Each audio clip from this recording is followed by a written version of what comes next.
Welcome back to Coffee Break with the Chamber Chicks. I'm Beth, and today we're joined by Teri Smiley, owner of Starfish Partnerships. With over 30 years of experience in nonprofit leadership, Teri brings powerful insights into how nonprofits can strengthen their boards, clarify their roles, and lean on governing documents that lead with confidence. If you're part of a nonprofit, whether staff or board, this is the one for you. So grab your coffee and let's get started. So welcome, everybody. I'm so glad to be with you today on our coffee break with the Chamber Chicks. It's me and your favorite Chamber Chick. Dun, dun, dun, dun.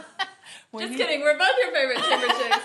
And also Carol and also Amelia. Yeah, so all the chicks are in the house. So we're here with my dear friend, Teri Smiley. I say this about Carol, but I think I say it about you too, Teri, is that I want to grow up and be a Teri Smiley one day. Am I supposed to go dun so da da da? I think you should. She's so cool.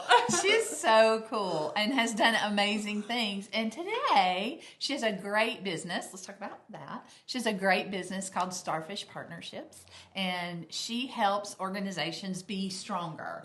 Be smart, be planned, be prepared, and overall stronger organizations. And so you're going to be talking to a lot of our nonprofits here in White County today.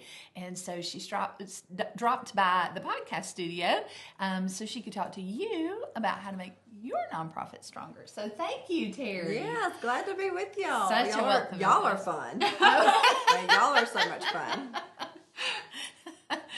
Teri is a lot of fun. We paid her to say that. No, they did not. Teri is so much fun. And she makes all of this very relevant and very tactical. That's another thing that I love about it, because when we come out of a session, we know where we're headed and what we're doing. But let's just kind of talk about some things, particularly about the nonprofits that you have. But tell us a little bit about your background and how you gain the skills to help other nonprofits be strong. Okay, so, 30 years of running a Chamber of Commerce. Not a little one, a big one. A decent-sized Chamber of Commerce. We're about 750 members.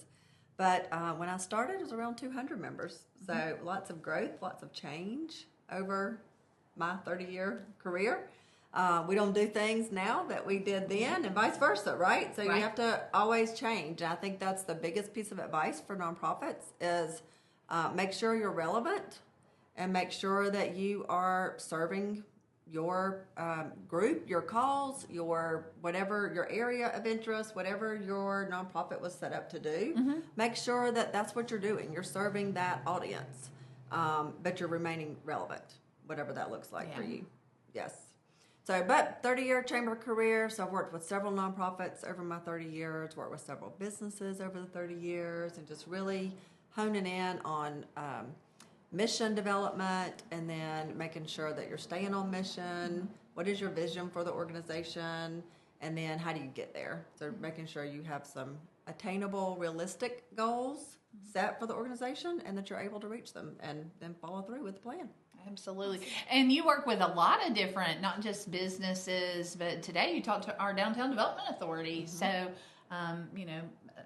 quasi-government entities and nonprofits. It's not just one lane for you. You do a lot of things. Yeah, work with a few cities that I work with, a few Main Street programs that I work with, 3 or 4 different businesses that I work with. I'm also a Clifton Strengths coach, so a lot of businesses have me come in to do Clifton Strengths work. So figuring out what are the strengths of their team and are they in the right roles and how do they work together better and runs an amazing leadership program. So, love our leadership program. Great leadership program. So proud of you. Well, good. So talking and focusing on our nonprofits, how do you think that executive directors or, the leaders of organizations, because obviously a lot of our nonprofits don't have a full-time executive director. So how do you think that executive directors or leaders, whatever that looks like, can use social styles to better manage their board relationships and the dynamic of the board? Okay, so social styles is an activity that I do with a lot of organizations. It's a fun assessment that doesn't require them to take a test or anything like that. It's just, so it's their interaction with other people. So that's what social styles is all about. So I asked them to identify themselves with a triangle, a square, a circle, or a squiggly. Okay? So a triangle wants control, wants to be in charge, is very task-focused, task-driven. A square is in the details. They want lots of data to make a decision. So if you're out there and you read lots of consumer reviews before you make a decision, you're probably a square. If a circle wants to just be friendly to everybody, they're the people-oriented folks. They're the folks that like to chat a lot about their weekend or whatever they've had going on lately, right?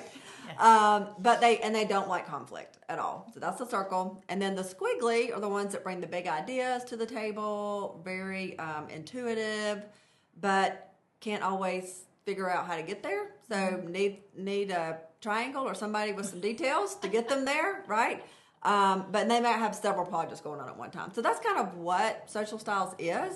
So knowing that about your board members lets you know how to approach them about different things. So if you're bringing a new idea to the table for your board to vote on, right, you need to know, like, do I have any squares on the team? Because I've got to bring data to back this up, or they're not going to ever give me a yes vote. Right? Yeah. If I have triangles on the team, how can I help them be in control of the new idea or the new thing?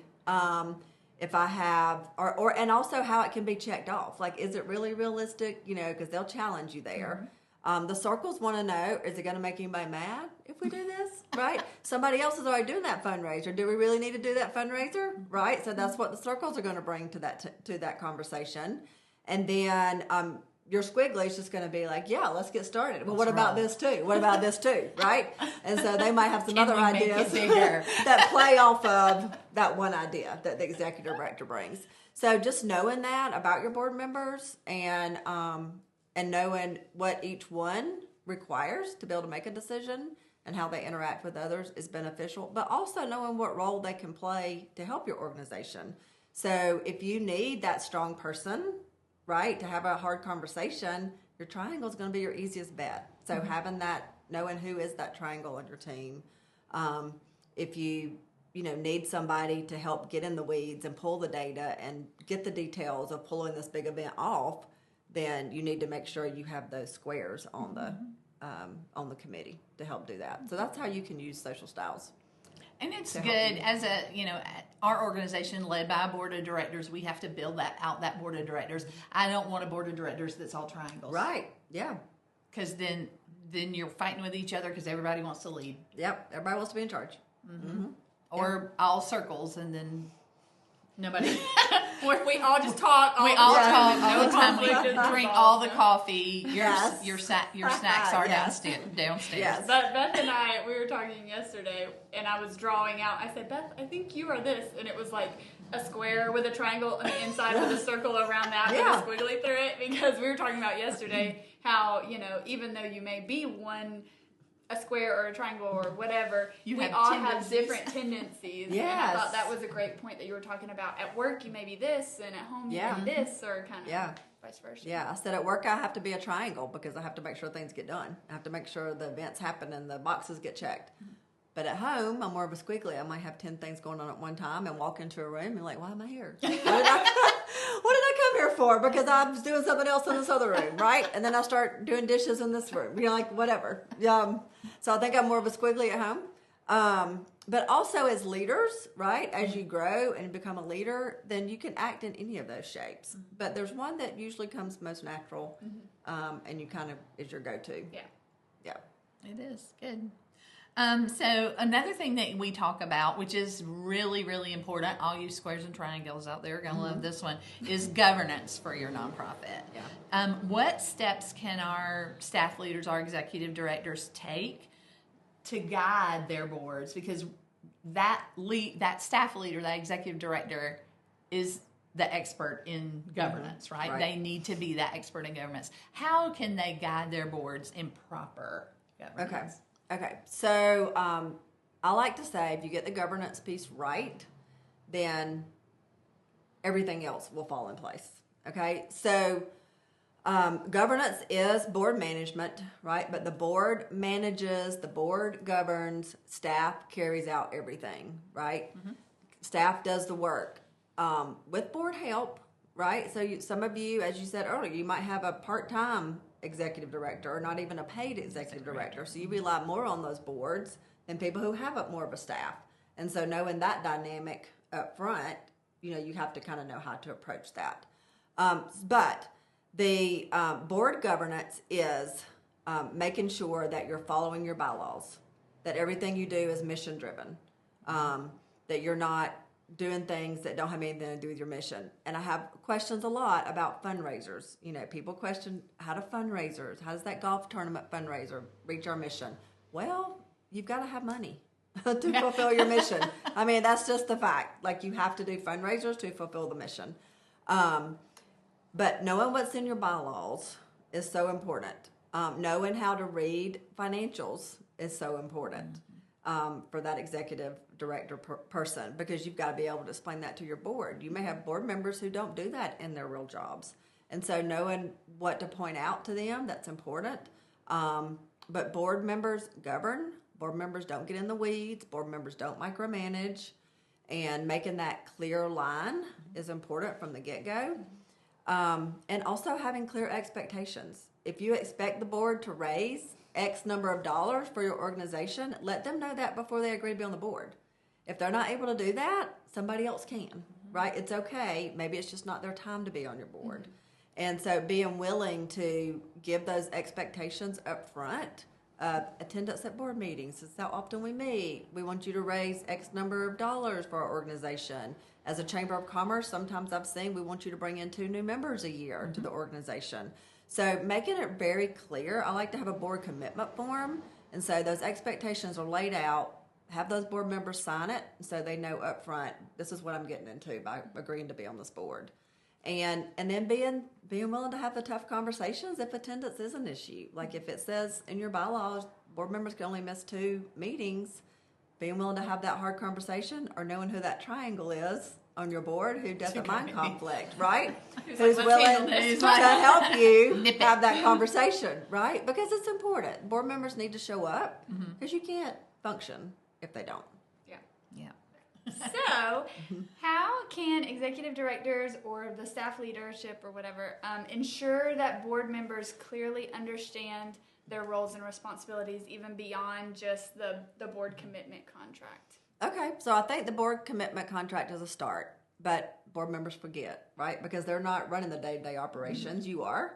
And so I think a reminder, so annual reminder, quarterly reminder, right, is always helpful. Like, these are the expectations. And if you have some type of give-get campaign, which a lot of nonprofits, charitable nonprofits have, then maybe you have a board that's up at your board meetings that says this is who has brought in their give-get campaign so far, so you know where you are and where you're not, You're like, wow, how embarrassing for you. That you have I'm actually on a board, a nonprofit board locally, that we're required to bring in $2,600 each board member. That can be through sponsorships for events or personal donations or however we want to bring it in, but we're required to bring in $2,600, and that we knew that up front before we agreed to be on the board.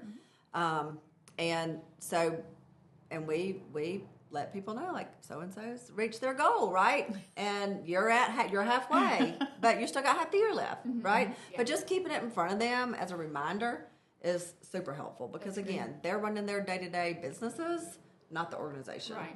So how do you keep some of those things top of mind? And I think, like you said, since they're running the day-to-day, if you're the staff person, you're thinking like, well, how could they not remember that they because told me they're that also they would running do, a bank. And then we get so focused on being in that nonprofit, but that's not their day-to-day. Right. Exactly. Oh, for sure. So one of the things, and I've served on a lot of boards myself, and not everybody's excited about board service. Yes, sometimes. You're right. What are some suggestions would you make for executive directors to ensure that the board members they're part of a productively run meeting? Okay, so board meetings need to be exciting, right? They need to. I always recommend building in some time for connection in the beginning. because people run in the door at meeting time and they want to chit chat with somebody they hadn't seen in a month. So I always say, recommend that you promote 15 minutes prior to meeting starting is networking time, mix, mingle, whatever you want to call it. And then when you start the meeting, I like time-stamped agendas because I think that keeps everybody on track. I think that prevents extra long conversations that maybe aren't always needed. Nobody's ever had that, I'm sure. But if you know that, okay, we're really supposed to be done with this agenda item and we're 5 minutes past the time, then let's go. Yeah. And if Somebody's it's really, in the weeds. and then Somebody. Robert's Rules of Order, like you have to use some type of Robert's Rules of Order or some type of order to keep the meeting in flow, knowing what needs motions and seconds and votes and what doesn't, right? So making sure you know all that. But then what are some exciting things to talk about in the meeting? So if you're a city board, then you might want to bring in, the city planner. Like, here are some new things up, coming up with the city that were just approved.